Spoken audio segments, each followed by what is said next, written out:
जय महाकाल मेरे प्यारे मित्रों। पूर्णमासी व्रत कथा।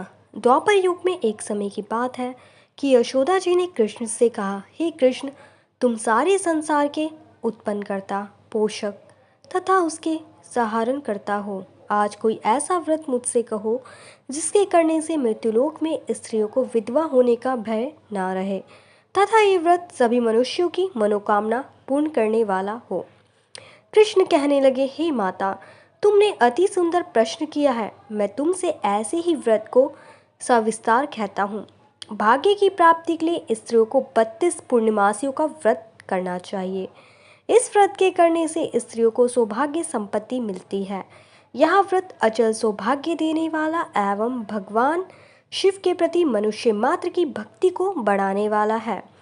यशोदा जी कहने लगी, हे कृष्ण, सर्वप्रथम इस व्रत को मृत्युलोक में किसने किया था, इसके विषय में विस्तार पूर्वक मुझसे कहो। श्री कृष्ण जी कहने लगे कि इस भूमंडल पर एक अत्यंत प्रसिद्ध राजा चंद्रहास से पालित अनेक प्रकार के रत्नों से परिपूर्ण कातिका नाम की एक नगरी थी। वहां पर धनेश्वर नाम का एक ब्राह्मण था और उसकी स्त्री अति सुशीला रूपवती थी। दोनों ही उस नगरी में बड़े प्रेम के साथ रहते थे। घर में धन धान्य आदि की कमी नहीं थी। उनको एक बड़ा दुख था कि उनकी कोई संतान नहीं थी। इस दुख से वह अत्यंत दुखी रहते थे। एक समय एक बड़ा तपस्वी योगी उस नगरी में आया। वह योगी उस ब्राह्मण के घर को छोड़कर अन्य सब घरों से भिक्षा लाकर भोजन किया करता था। रूपवती से वह भिक्षा नहीं लिया करता था। उस योगी ने एक दिन रूपवती से भिक्षा न लेकर किसी अन्य घर से भिक्षा लेकर गंगा किनारे जाकर भिक्षाक्ष को प्रेम पूर्वक खा रहा था कि धनेश्वर ने योगी का यह सब कार्य किसी प्रकार से देख लिया। अपनी भिक्षा के अनादर से दुखी होकर धनेश्वर योगी से बोला, महात्मय, आप सब घरों से भिक्षा लेते हो परंतु मेरे घर की भिक्षा कभी भी नहीं लेते, इसका कारण क्या है? योगी ने कहा कि निसंतान के घर की भीख पत्नियों के अन्न के तुल्य है और जो पतियों का अन्न खाता है वह भी पतित हो जाता है। चूंकि तुम निसंतान हो अतः पतित हो जाने के भय से मैं तुम्हारे घर की भिक्षा नहीं लेता हूँ। धनेश्वर यह बात सुनकर अपने मन में बहुत दुखी हुआ और हाथ जोड़कर योगी के पैरों पर गिर पड़ा तथा अंतर्भाव से कहने लगा, हे महाराज, यदि ऐसा है तो आप मुझको पुत्र प्राप्ति का उपाय बताइए। आप सर्वज्ञ हैं, मुझ पर अवश्य ही यह कृपा कीजिए। घर की मेरे घर में कोई कमी नहीं है, धन की मेरे घर में कोई कमी नहीं है, परंतु मैं पुत्र न होने के कारण अत्यंत दुखी हूँ। आप मेरे इस दुख का कारण हरण करें, आप सामर्थ्यवान हैं। यह सुनकर योगी कहने लगे, हे ब्राह्मण, तुम चंडी की आराधना करो। घर जाकर उसने अपनी स्त्री से सब वृत्तांत कहा और स्वयं तप के निमित्त वन में चला गया। वन में जाकर उसने चंडी की उपासना की और उपवास किया। चंडी ने 16वें दिन उसको स्वप्न में दर्शन दिया और कहा, हे धनेश्वर, जा, तेरे पुत्र होगा, परंतु वह 16 वर्ष की आयु में ही मृत्यु को प्राप्त हो जाएगा। यदि तुम दोनों स्त्री पुरुष 32 पूर्णमासियों का व्रत विधि पूर्वक करोगे तो वह दीर्घायु होगा। जितनी तुम्हारी सामर्थ्य हो आटे के दिए बनाकर शिव जी का पूजन करना, परंतु पूर्णमासी को 32 जो जाने चाहिए। प्रातःकाल होने पर इस स्थान के समीप ही तुम्हें एक आम का वृक्ष दिखाई देगा। उस पर तुम चढ़कर एक फल तोड़कर शीघ्र अपने घर चले जाना। अपनी स्त्री से सब वृत्तांत कहना। ऋतु स्नान के पश्चात वह स्नान होकर श्री शंकर जी का ध्यान करके उस फल को खा लेगी। तब शंकर भगवान की कृपा से उसको गर्भ हो जाएगा। जब वह ब्राह्मण प्रातःकाल उठा तो उसने उस स्थान के पास ही एक आम का वृक्ष देखा जिस पर एक अत्यंत सुंदर आम का फल लगा हुआ था। उस ब्राह्मण ने उस आम के वृक्ष पर चढ़कर उस फल को तोड़ने का प्रयत्न किया, परंतु वृक्ष पर कई बार प्रयत्न करने पर भी वह ना चढ़ पाया। तब तो उस ब्राह्मण को बहुत चिंता हुई और विघ्न विनाशक श्री गणेश जी की वंदना करने लगा। हे दयानिधे, अपने भक्तों के विघ्नों का नाश करके उनके मंगल कार्य को करने वाले, दुष्टों का नाश करने वाले, रिद्धि सिद्धि के देने वाले, आप मुझ पर कृपा करके इतना बल दें कि मैं अपने मनोरथ को पूर्ण कर सकूं। इस प्रकार गणेश जी की प्रार्थना करने पर उनकी कृपा से धनेश्वर वृक्ष पर चढ़ गया और उसने एक अति सुंदर आम का फल देखा। उसने विचार किया कि जो वरदान से फल मिला था यह वही है और कोई फल दिखाई नहीं देता। उस धनवेश्वर ब्राह्मण ने जल्दी से उस फल को तोड़कर अपनी स्त्री को लाकर दिया और उसकी स्त्री ने अपने पति की कथा अनुसार उस फल को खा लिया। और वह गर्भवती हो गई। देवी जी की असीम कृपा से एक अत्यंत सुंदर पुत्र उत्पन्न हुआ, जिसका नाम उन्होंने देवीदास रखा। माता पिता के हर्ष और शोक के साथ वह बालक शुक्ल पक्ष की चंद्रमा की भांति अपने पिता के घर में बढ़ने लगा। भवानी की कृपा से वह बालक बहुत ही सुंदर, सुशील और विद्या पढ़ने में बहुत निपुण हो गया। दुर्गा जी की आज्ञा अनुसार उसकी माता ने 32 पूर्णमासी का व्रत रखना प्रारंभ कर दिया था, जिससे उसका पुत्र बड़ी आयु वाला हो जाए। 16वां वर्ष लगते ही देवीदास के माता पिता को बड़ी चिंता हो गई कि कहीं उनके पुत्र की इस वर्ष मृत्यु न हो जाए। इसलिए उन्होंने अपने मन में विचार किया कि यदि यह दुर्घटना उनके सामने हो गई तो वो कैसे सहन कर सकेंगे। अस्तु उन्होंने देवीदास का मामा को बुलाया और कहा कि हमारी इच्छा है कि देवीदास 1 वर्ष तक काशी में जाकर विद्या अध्ययन करें और उसको अकेला भी नहीं छोड़ना चाहिए, इसलिए साथ में तुम चले जाओ और 1 वर्ष के पश्चात उसको वापस लौट लाना। सब प्रबंध करके उसके माता पिता ने काशी जाने के लिए देवीदास को एक घोड़े पर बिठाकर उसके मामा को उसके साथ कर दिया, किंतु यह बात उसके मामा या किसी और से नहीं की। धनेश्वर ने सपलीक अपने पुत्र की मंगल कामना तथा दीर्घायु के लिए भगवती दुर्गा की आराधना और पूर्णमासियों का व्रत करना आरंभ किया। इस प्रकार बराबर 32 पूर्णमासी का व्रत पूरा किया। कुछ समय पश्चात एक दिन वह दोनों मामा और भांजा मार्ग में रात्रि बिताने के लिए किसी ग्राम में ठहरे हुए थे। उस दिन उस गांव में एक ब्राह्मण की अत्यंत सुंदरी, सुशीला, विदुषी और गुणवती कन्या का विवाह होने वाला था। जिस धर्मशाला के अंदर वह वर की उसकी बारात ठहरी हुई थी, उसी धर्मशाला में देवीदास और उसके मामा भी ठहरे हुए थे। संयोगवश कन्या को तेल आदि चढ़ाकर मंडप आदि का कृत्य किया गया तो लग्न के समय वर को धनुवार्थ हो गया।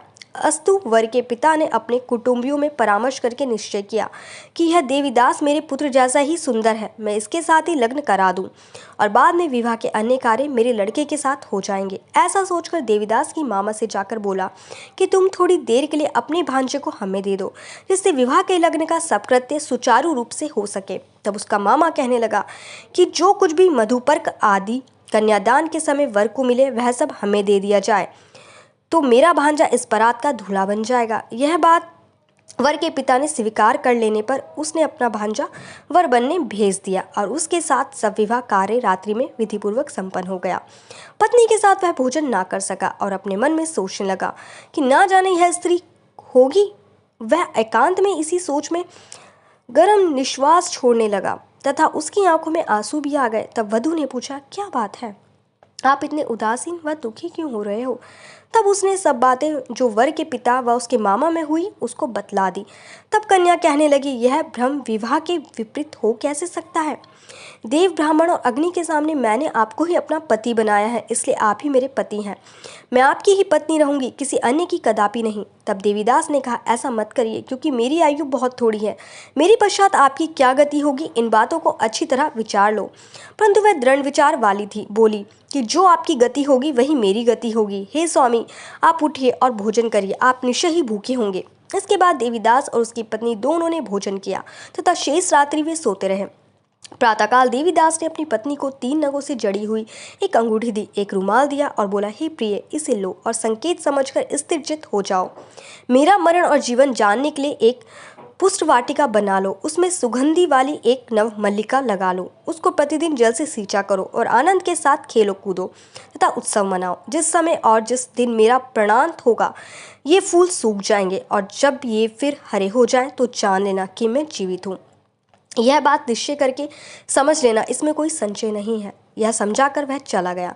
प्रातःकाल होते ही वह पर गाजे बाजे बजने लगे और जिस समय विवाह के कार्य समाप्त करने के लिए वर तथा सब बाराती मंडप में आए तो वे कन्या वे घर वर को भली प्रकार से देखकर अपने पिता से कहा, यह मेरा पति नहीं है, मेरा पति वही है जिसके साथ रात्रि में मेरा पति ग्रहण हुआ था, इसके साथ मेरा विवाह नहीं हुआ था। यदि वह वही है तो बताएं कि मैंने उसको क्या दिया। मधुपर्क और कन्यादान के समय जो मैंने भूषण आदि दिए थे उन्हें दिखाए तथा रात में मैंने क्या गुप्त बातें कही थी वह सब सुनाए। पिता ने उसके कथानुसार वर को बुलवाया। कन्या की यह सब बातें सुनकर वह कहने लगा कि मैं कुछ नहीं जानता। इसके पश्चात लज्जित होकर वह अपना सा मुंह लेकर चला गया और सारी बारात भी अपमानित होकर वहां से लौट गई। भगवान श्री कृष्ण बोले, हे माता, इस प्रकार देवीदास काशी विद्या अध्ययन के लिए चला गया। जब कुछ समय बीत गया तो काल से प्रेरित होकर एक सर्प रात्रि के समय उसको डसने के लिए वहां पर आया। उस विषघर के प्रभाव से उसके शयन का स्थान चारों ओर से विष की ज्वाला से विषैला हो गया।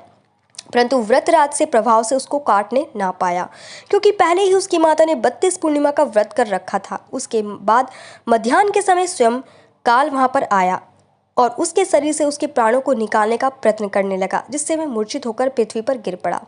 भगवान की कृपा से उसी समय पार्वती जी के साथ श्री शंकर जी वहां आ गए। उसको मूर्छित दशा में देखकर पार्वती जी ने भगवान शंकर से प्रार्थना की, हे महाराज, इस बालक की माता ने पहले ही 32 पूर्णिमा का व्रत किया था, जिसके प्रभाव से भगवान आप उसके प्राण दान दे। भवानी के कहने पर भक्त वत्सल्य भगवान श्री शिव जी ने उसको प्राण दान दे दिया। इस व्रत के प्रभाव से काल को भी पीछे हटना पड़ा और देवीदास स्वस्थ होकर बैठ गया। उधर उसकी स्त्री उसके काल की प्रतीक्षा किया करती थी। जब उसने देखा कि उस पुष्प वाटिका में पत्र पुष्प कुछ भी नहीं रहे, उसको अत्यंत आश्चर्य हुआ और वह वैसे ही हरी भरी हो गई, तो वह जान गई कि वह जीवित हो गए। यह देखकर वह बहुत प्रसन्न हुई और अपने पिता के कहने लगी कि पिताजी, मेरे पति जीवित हैं, आप उनको ढूंढिए। जब 16वां वर्ष व्यतीत हो गया तो देवीदास भी अपने मामा के साथ काशी चल दिए। इधर उसे ससुर उसको ढूंढने के लिए अपने घर से जाने वाले ही थे। वह दोनों मामा भांजा वहां पर आ गए। उसको आया देखकर उसका ससुर बड़ी प्रसन्नता के साथ अपने घर ले आया। उस समय नगर के निवासी वहां इकट्ठे हो गए और सबने निश्चय किया कि अवश्य ही इस बालक के साथ इस कन्या का विवाह हुआ था। उस बालक को जब कन्या ने देखा तो पहचान लिया और कहा, यह तो वही है जो संकेत करके गया था। तदुपरांत सभी कहने लगे कि भला हुआ जो यह आ गया, और सब नगरवासियों ने आनंद बनाया। कुछ दिन बाद देवीदास अपनी पत्नी और मामा के साथ अपने ससुर के घर बहुत सा उपहार आदि लेकर अपने घर के लिए प्रस्थान किया। जब वह अपने गांव के निकट आ गया तो कई लोगों ने उसको देखकर उसके माता पिता को पहले ही जाकर खबर दे दी कि तुम्हारा पुत्र देवीदास अपनी पत्नी और मामा के साथ आ रहा है। ऐसा समाचार सुनकर पहले तो उन्हें विश्वास नहीं हुआ, किंतु जब और लोगों ने भी आकर उनकी बात का समर्थन किया तो उनको बड़ा आश्चर्य हुआ। लेकिन थोड़ी देर में देवीदास ने आकर अपने माता पिता के चरणों में अपना सिर रखकर प्रणाम किया और उसकी पत्नी ने अपने सास ससुर के चरणों को स्पर्श किया तो माता पिता ने अपने पुत्र और पुत्रवधू को अपने हृदय से लगा लिया और दोनों की आंखों में प्रेमाश्रु भर चले। अपने पुत्र और पुत्रवधू के आने की खुशी में धनेश्वर ने बड़ा भारी उत्सव बनाया और ब्राह्मणों को भी बहुत सी दान दक्षिणा देकर प्रसन्न किया। श्री कृष्ण जी के कहने लगे, इस प्रकार धनेश्वर 32 पूर्णिमा को व्रत के प्रभाव से पुत्रवान हो गया। जो भी स्त्रियां इस व्रत को करती हैं वे जन्म जन्मांतर में वैधव्य का दुख नहीं भोगती और सदैव सौभाग्यवती रहती हैं। यह मेरा वचन है, इसमें कोई संदेह नहीं मानना।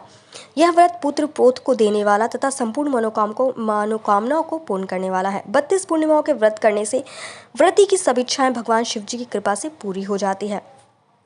जय महाकाल। दोस्तों, मेरे चैनल को लाइक और सब्सक्राइब करना बिल्कुल ना भूलें। जय महाकाल मेरे प्यारे मित्रों। पूर्णिमा व्रत पूजन विधि।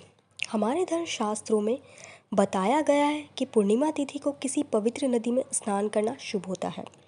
अगर आप किसी नदी में स्नान नहीं कर सकते हैं तो अपने नहाने के पानी में थोड़ा सा गंगा जल मिलाकर घर पर भी स्नान कर सकते हैं। पूर्णिमा तिथि पर पितृतर्पण करना भी बहुत शुभ माना जाता है। पूर्णिमा के दिन प्रातःकाल स्नान करने के पश्चात संकल्प लेकर पूरे विधि विधान से चंद्रदेव की पूजा अर्चना करें। चंद्रमा की पूजा करते समय नीचे दिए गए मंत्र का जाप करें। ओम सोम सोमाय नमः। ओम सोम सोमाय नमः। भगवान शिव को चंद्रमा अत्यंत प्रिय है। चंद्रमा भगवान शिव की जटाओं में विराजमान रहते हैं, इसलिए पूर्णिमा के दिन चंद्रमा की पूजा के साथ साथ भगवान शिव की पूजा करने से मनचाहे फलों की प्राप्ति होती है। चंद्रमा एक स्त्री प्रधान ग्रह है, इसलिए जय महाकाल मेरे प्यारे मित्रों। पूर्णिमा व्रत के लाभ। अगर आप मानसिक कष्टों से मुक्ति पाना चाहते हैं तो पूर्णिमा का व्रत अवश्य करें। पूर्णिमा व्रत करने से पारिवारिक कलह और अशांति दूर हो जाती है। जिन व्यक्तियों की कुंडली में चंद्र ग्रह पीड़ित और दूषित है और इस ग्रह की वजह से जीवन में बहुत समस्याएं आ रही है, उन्हें पूर्णिमा व्रत अवश्य करना चाहिए। पूर्णिमा के दिन शिवलिंग पर शहद, कच्चा दूध, बेलपत्र, शमी पत्र अर्पित करने से भगवान शिव की कृपा प्राप्त होती है और सभी प्रकार की बीमारियों से मुक्ति मिलती है। जो लोग अकारण डरते हैं या मानसिक चिंता से ग्रसित रहते हैं, उन्हें पूर्णमासी व्रत अवश्य करना चाहिए। लंबा और प्रेम भरा वैवाहिक जीवन व्यतीत करने के लिए भी पूर्णिमा व्रत करना बहुत शुभ माना जाता है। जय महाकाल मेरे प्यारे मित्रों।